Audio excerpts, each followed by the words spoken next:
হাত তুলে গলায় যত আওয়াজ আছে, জয় বাংলা, জয় বাংলা, জয় বাংলা। আমি প্রথমেই জেলা নেতৃত্ব সহ যার সমর্থনে আজকে আমাদের এই কর্মসূচি, আমার পূর্ববর্তী বক্তা শত্রুঘ্ন সিনহা সহ জেলা নেতৃত্ব যারা উপস্থিত রয়েছেন আমার সাথে, নরেন্দ্র থেকে শুরু করার সমর্থন চেয়েছিলাম এবং বলেছিলাম আমাদের প্রার্থীকে আপনারা জেতান। দীর্ঘ 8 বছর আপনারা বিজেপিকে সুযোগ দিয়েছেন, কিন্তু বিজেপি বাংলা সহ আসানসোলের মানুষকে নিপীড়ন, বঞ্চনা আর লাঞ্ছনা ছাড়া কিছু দেয়নি। আপনারা আসানসোলে জোড়া ফুল ফুটিয়ে 2022 সালের এপ্রিল মাসে আমাদের প্রার্থী শত্রুঘ্ন সিনহাকে জিতিয়েছিলেন। 2 বছরে আমরা নতুন করে যে উন্নয়নের কর্মযজ্ঞ এই আসানসোলের মাটিতে শুরু করেছি, সেই উন্নয়নের প্রাপ্ত বিঘ্নিত এবং থমকে দেওয়ার জন্য বিজেপি আবার উঠে পড়ে লেগেছে।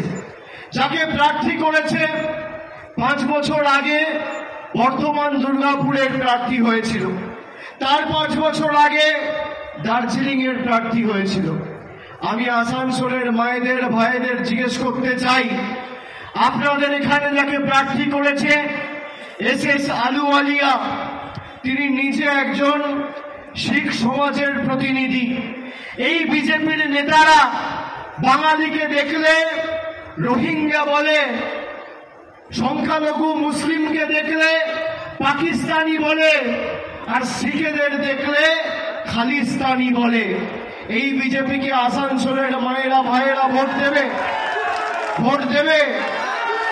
আপনারা বলুন, যারা বাংলায় বিচ্ছিন্নতাবাদ, বিভাজন, বৈষম্যের রাজনীতি করে, উন্নয়ন নিয়ে মুখে কথা নেই, যারা বড় বড় ভাষণ দেওয়ার ভোটের পরে চোখে দেখা যায় না, আসানসোলের মানুষ কি এদের গ্যারান্টিতে বিশ্বাস করে?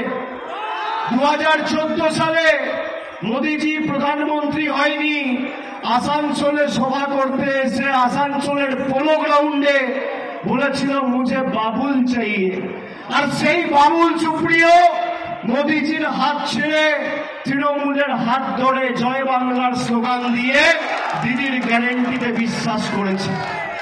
আমি আপনাদের জিজ্ঞেস করতে চাই, যারা 5 বছর ধরে বাংলার মানুষকে পেটে ভাতে মারার চক্রান্ত করেছে, তাদেরকে আগামী 13ই মে উচিত শিক্ষা দেবেন, হ্যাঁ কি না? কি মায়েরা ভাইরা, উচিত শিক্ষা দেবেন, হ্যাঁ কি না? যারা বাংলার গরিব মানুষের আবাসের টাকা বন্ধ করে রেখেছে, তাদের উচিত শিক্ষা দেবেন, হ্যাঁ কি না? গরিব মানুষের, মহিলাদের লক্ষ্মীর ভান্ডার বন্ধ করতে চায়, তাদের উচিত শিক্ষা দেবেন, হ্যাঁ কি না? জোরে বলুন, হ্যাঁ কি না?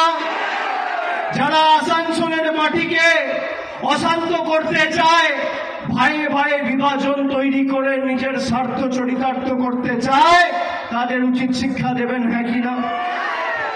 আপনারা গত 7-10 দিনে ইতিমধ্যেই দেখেছেন বাংলাকে কিভাবে কলঙ্কিত করার ষড়যন্ত্র বিজেপি করেছিল। সন্দেশখালী নিয়ে যারা গলা ফাটিয়েছিল, আজকে সন্দেশখালীর মায়েরা বলছে যে আমাদের জোর জবরদস্তি সাদা কাগজে সই করিয়ে মিথ্যে ধর্ষণের অভিযোগ করিয়ে বিজেপি জোর জবরদস্তি কমপ্লেন জমা করেছিল, কোনো ধর্ষণ হয়নি। আপনারা দেখেছেন সেই ভিডিও? দেখেছেন? আমি আসানসোলের ভাইদের জিজ্ঞেস করতে চাই, সন্দেশখালীর অপমান বাংলার অপমান, আর বাংলার অপমান আসানসোলের অপমান, হ্যাঁ কি না? যারা মহিলাদের 2000 টাকার বিনিময়ে মিথ্যে কমপ্লেন করিয়েছে, বাংলার নাম, বাংলার মর্যাদা, বাংলার সম্মান সারা দেশের কাছে ছোট করেছে, এই বিজেপিকে, বাংলা বিরোধী বিজেপিকে উচিত শিক্ষা দেবেন, হ্যাঁ কি না? খালি শত্রুঘ্ন সিনহাকে ভোট দিয়ে জেতালে হবে না, ব্যবধানটা 2022-এর উপনির্বাচনের থেকেও বেশি ভোটে জেতাতে হবে। আজকে আমি আমার মনোনয়ন জমা দিয়ে আমি অন্য কোথাও যাইনি, আমি আসানসোলের মাটিতে এসেছি আপনাদের কাছে সমর্থন আশীর্বাদ চাইতে।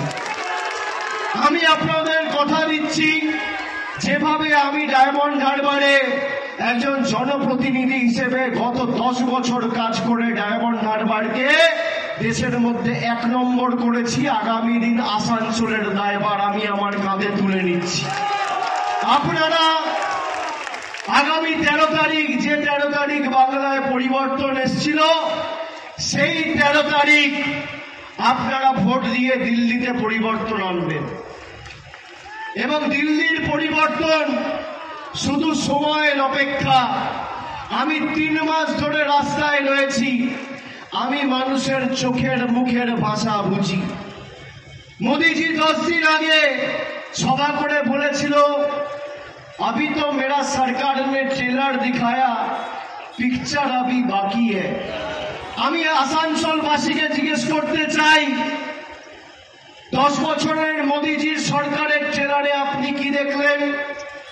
400 টাকার রান্নার গ্যাস 1100 টাকা, 40 টাকার ডিজেল 92 টাকা, 50 টাকার পেট্রোল 100 টাকা, 3 টাকার ডিম 7 টাকা, 100 টাকার চা পাতা 280 টাকা কেজি, 22 টাকা 25 টাকা দুধের লিটার ছিল, আজকে 55 টাকা 60 টাকা লিটার। ডালের দাম ছিল, মুগ মুসুরের ডাল 50 টাকা 60 টাকা কেজি, সেখান থেকে বেড়ে আজকে 170-80 টাকা কেজি। রসুন ছিল 70 টাকা কেজি, আজকে 180 টাকা, আজকে 430 টাকা কেজি। এরপরেও আপনারা সিনেমা দেখতে চান? বলেছিল 15 লাখ টাকা দেবো, কেউ পেয়েছে? বলেছিল বছরে 2 কোটি বেকারের চাকরি দেবো, পেয়েছে? আপনি দেখুন, আসানসোলকে ডাম্পিং গ্রাউন্ড হিসেবে বিজেপি ব্যবহার করছে।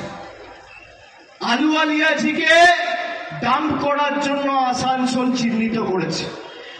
আচ্ছা, আপনাদের মনে প্রশ্ন জাগে না যে সত্যি যদি আলুওয়ালিয়াজি ভালো কাজ করে থাকে, তাহলে 5 বছর সে দার্জিলিং এর সাংসদ ছিল, 5 সপ্তাহ সময় জেতার পর দার্জিলিং এর মানুষের জন্য দেয়নি, উঠিয়ে তুলে নিয়ে এসে ফেলে দিল বর্ধমান দুর্গাপুর।